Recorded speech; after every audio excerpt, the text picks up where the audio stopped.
Hey guys, welcome back to Shop Foreman Garage. Today we are looking at this 2019 Kia Soul. It needs an engine. Why are we looking at this? I don't have any other thing. I have nothing. I'd like to put out some kind of a video this week, and I have nothing. I don't know what's going on nowadays. I have no idea. We have no work. This dealership has no work. You know, I don't know. I have nothing that I can do about it, right? So I'm just going to show you this. This is a 2019 Kia Soul, and the engine is knocking. It should have a warranty extension on the engine, but the check engine light's not blinking, and it hasn't gone into limp mode or anything like that, and it has not set a P1326. Why? We're going to look into that and see, you know, what can we do? Can we do anything about it? So let's get into this and we'll see what we can do.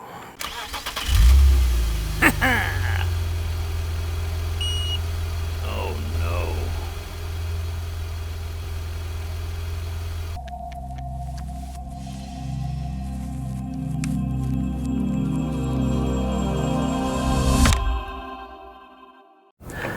So here's the deal with this thing. I got a couple lines on this repair order. A bunch of recalls. This vehicle has not been here since 2018. August 22nd of 2018 was last time it was here in this dealership. It's a 2019 Soul, so it was brand new. We performed a 2-year state inspection and a PDI. That's the last time it was here. And I would probably gather that's probably the last time it ever was at a dealership, ever. So besides line A, which the customer said that it had a loss of power while driving down the highway, he heard a clunking noise, and the vehicle was towed in. It has an anti-theft protection for the ignition thing. It has low pressure fuel line inspection. That's an old recall. Has ACU software update or replacement. That's for the airbag control unit. That's an old recall. And then it has the PI2107 product improvement ECU update KSDS logic.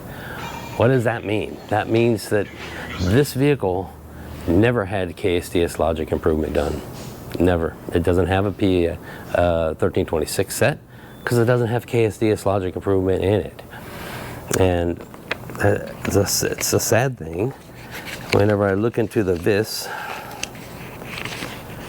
it says that it has the warranty extension PI 2107 and 8 years, 150,000 miles. This vehicle only has 117,000 miles. And it says, is it eligible? No, it is not eligible. So why is it not eligible? Because they didn't have the KSDS logic improvement done. I mean, that is one of the things that you need to get done, you know, via the class action lawsuit that everybody went against Hyundai or whatever, you know, the class action lawsuits, or a couple of them. It said that, yeah, we'll replace this engine, but the customer has to get the KSDS logic improvement done. The court said, yeah, we'll do that. Done, you know. These people never came and got the KSDS logic improvement done. I don't know why. You don't have to. Okay, so, you know, maybe they bought the thing used. Did they buy it used? Let's see. Did they buy it used? It has, where's the warranty expiration? No, it says the powertrain warranty expired at 100,000 miles. That means that this is original owner. So you can say, well, you know, they moved, they never got their letter in the mail or whatever. So yeah, maybe so. You know, that's a possibility. But I mean, are you living under a rock or what? I mean,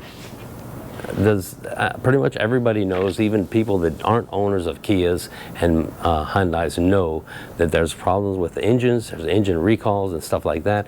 All they had to do was take their vehicle to any Kia dealer just to get an oil change done. This would have been written up, the KSDS logic improvement would have been done. They never did that. So now, engine's knocking and it's not covered under the warranty extension.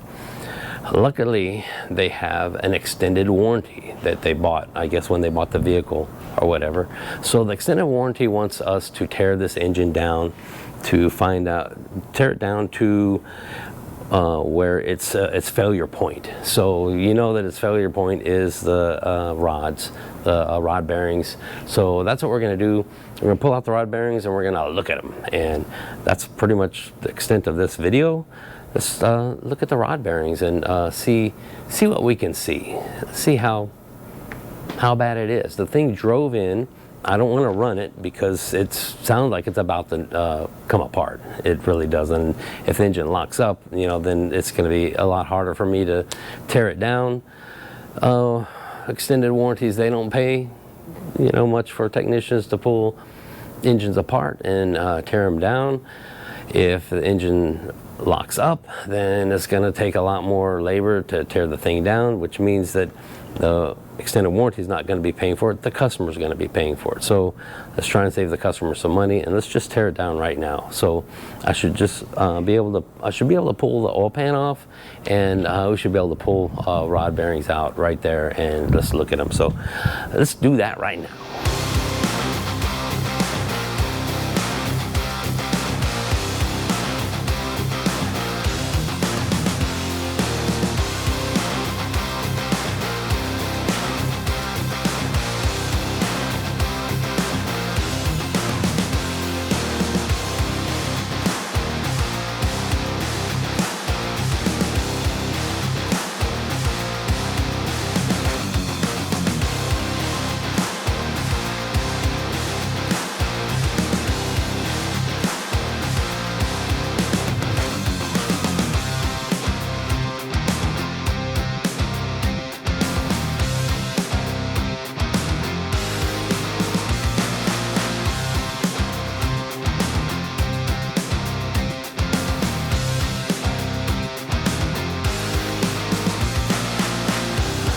Alright, I got the pan off, and as you can see, cylinders 2 and 3 are down, cylinders 1 and 4 are up. So we're going to check these first, and I just did this. I grabbed this one.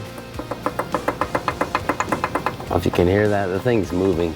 This one, not so much. So let's get this one off first, and I need to get this pickup tube out of the way, but let's get this one off first and let's look at these bearings. Okay, let's get this off. These two nuts right here, and that was a 10 millimeters, 12 millimeter.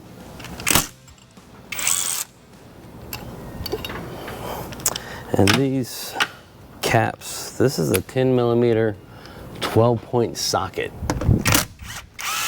That didn't seem too tight.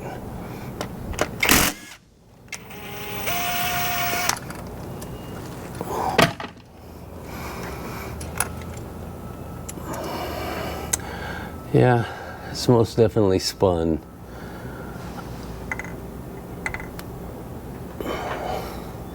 So this is a very, very thin bearing coming off of there. I don't know how you can see that. Yeah, the bearing is definitely spun on there for sure. You can see the edge. So let me get this other one out. The thing is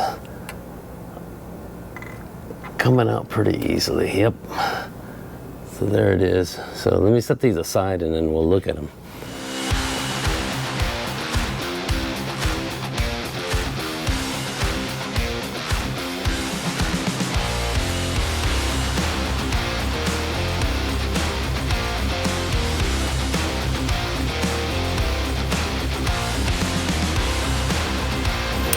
Okay, I need to rotate this so that I can get these up and these two, that the cylinder 1 and cylinder 4 down, so I can take those off. But I just wanted to show this to you. I don't know how well this is going to come across on the video, but that journal is most definitely rough. It's all scarred up. I can feel it with my fingernail on there. That's number 3. Number 2, it's not too bad, although these bearings didn't look very good either, and I'll show those to you in a little bit. But I'm going to rotate this and get cylinder 1 and 4 down so I can pull those caps off of those two.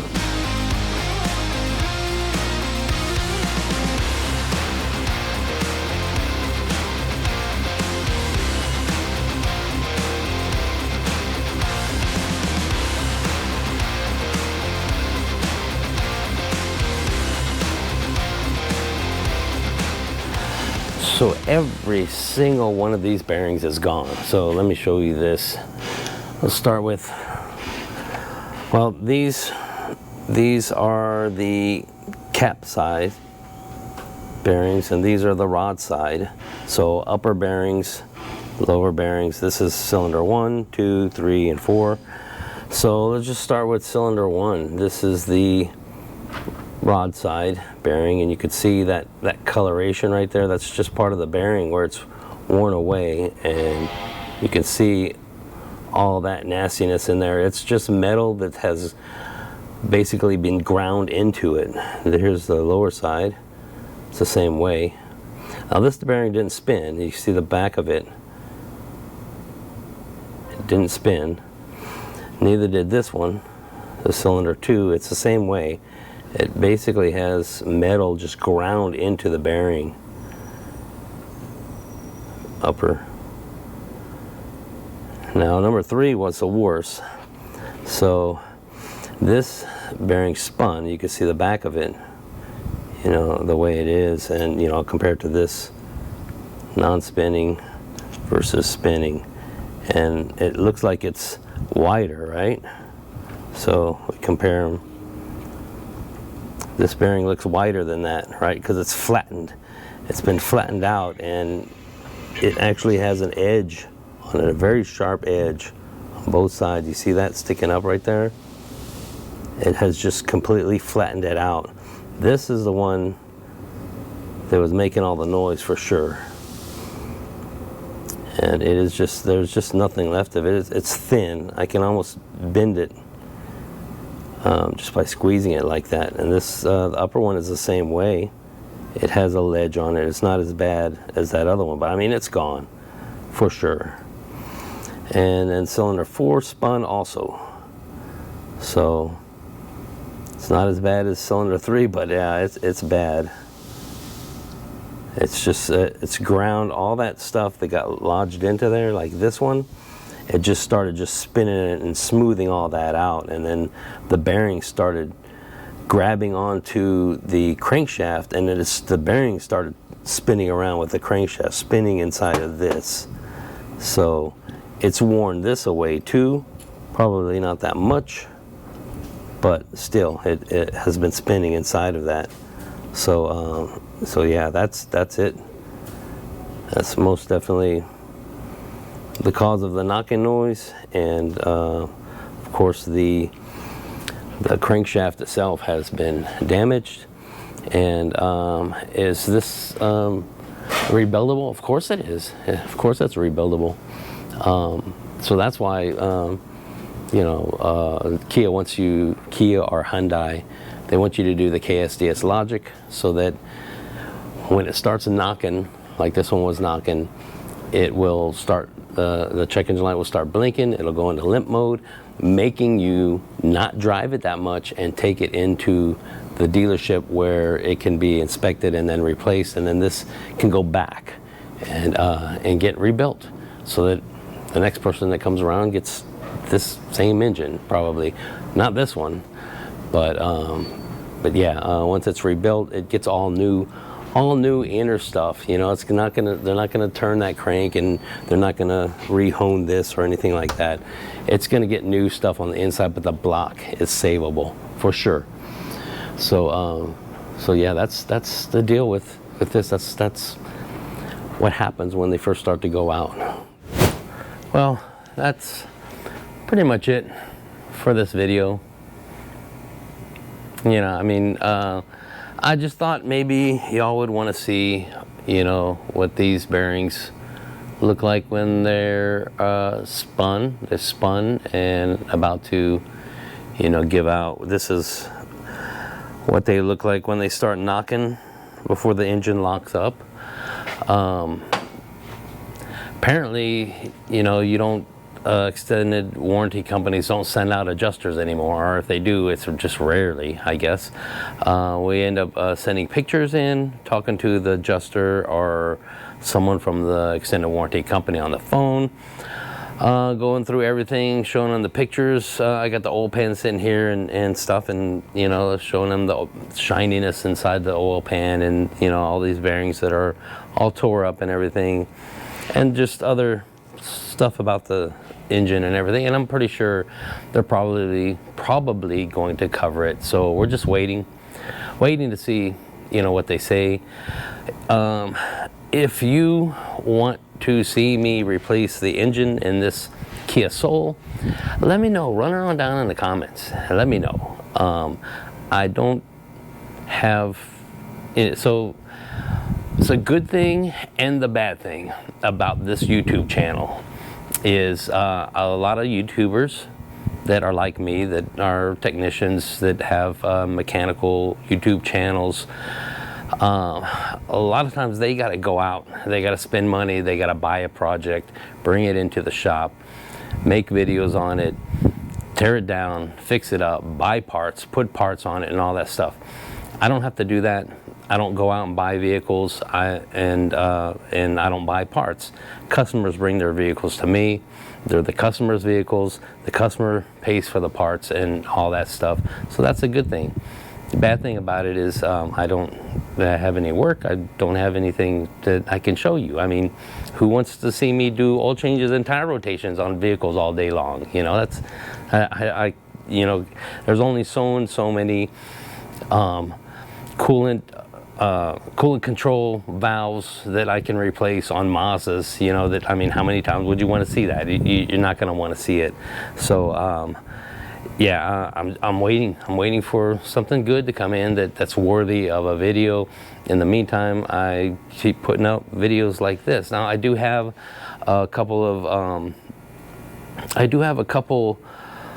of scanners that I need to do reviews on. The companies have sent me scanners saying, hey, here, do a review on our scanner. I need time to use those scanners on vehicles and check them out and see how they work, and then I'll make a video on that. It's a scanner review video, you know. It's not something crazy or whatever. So I have a couple of those coming out, and if you have any ideas, run on down in the comments. Let me know. Maybe sometime we can do a live stream. What would you think about that? We can do a live stream. How about a Q&A? Everything Mazda, everything Kia. You know, let me know what you think about that. And you know, maybe we can maybe we can set it up, figure out a time and everything. So yeah, if you want to see me replace the engine in this thing right here, let me know. Just run in the comments, let me know. And that is pretty much it for this video. I thank you guys. You're sticking around. Thank you so much. I appreciate the heck out of each and every one of you. Don't forget to hit that thumbs up button, and don't forget to subscribe. I will see you in the next one.